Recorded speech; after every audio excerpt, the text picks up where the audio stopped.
As my neighbour John can testify, the game of hurling in the 1950s was not for the faint-hearted. Mr. Stephen Gleeson, referee, in his report said, "The match officials and myself were in the goal nets, while Paddy Clohessy TD, one of the umpires, tried to keep the howling mob at bay on the goal line.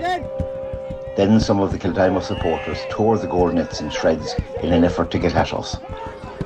While all this was taking place, the Ballybrown team stood peacefully in the middle of the field." I saw the helicopter. Look, the chopper is down there, the black chopper. I went, what do we do?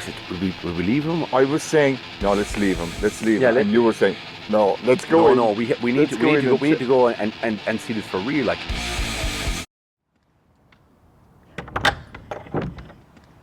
And after you entered, how often could you see your family?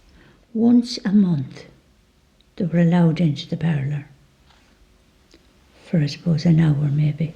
And was that the only contact you had with the outside world? It was. Despite all that, you never questioned your decision to enter? No.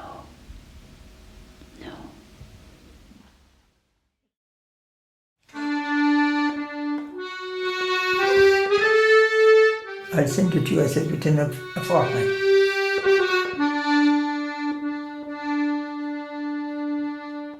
So I sent it off.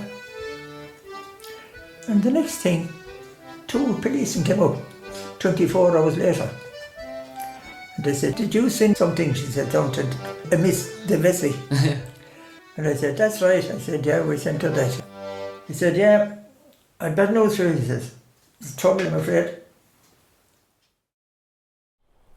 So if you look up and you see the wood, that's Palatine Hill. Not that long ago, like I can remember the wood being full. But now as the trees fall, they're not regrowing. After every storm, yeah, it disappears a little bit more. Another generation's time, I'd say Ballyregan Wood will be back to Palatine Hill and Ballyregan Wood will be no more. There used to be peacocks that just walked around town. Yeah, they just walked around town and nobody did anything. They were just there, you know. They were here for the crack. I don't even know who brought them here or why. I just knew they were there. I have a memory of somebody, you know, when I was trying to swim, and some older kid, maybe 2 years older, coming along and saying, I'll hold your chin. That's it. I think it was the old So did we ones. kind of identify each other, so-and-so is what That's you're right, trying to hold learn. the chin so, and you go up and down. And you were encouraged by people who could swim, wasn't It's like that riding it? a bike, you know, they hold it and then they just let it go. Late at night, when everybody's gone to bed, I'm looking for something. Fort Mary. What a beautiful In house. the 1980s. There was a bunch of ye and then there'd be a bunch of us. Because even though we didn't tell anybody, we used to go there as children. Do you remember that too? And in them days, you could leave a door of a house open, that you could walk in anywhere, and they'd welcome you. The country people knew the travellers was very nice, you know, and harmless. They weren't fighting and they weren't into anything, you know. And they'd be around the fire telling stories, even the country people come over around the fire listening to the storytelling.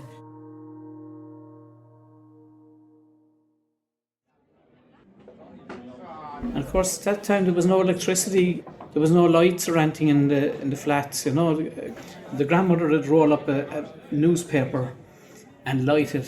So you had to get from the bottom of the stairs to the top of the stairs while the thing was still burning, you know. So once you went up, there was a landing, turned, you went up, it was a landing. When you got to the second landing, you could see the light from the door and you knew your father was there or your mother was there, and you threw away the burning thing that you wouldn't get burned in the hand, you know. And you'd be saying, "Oh, thank God, it's safe, there's no one there," you know.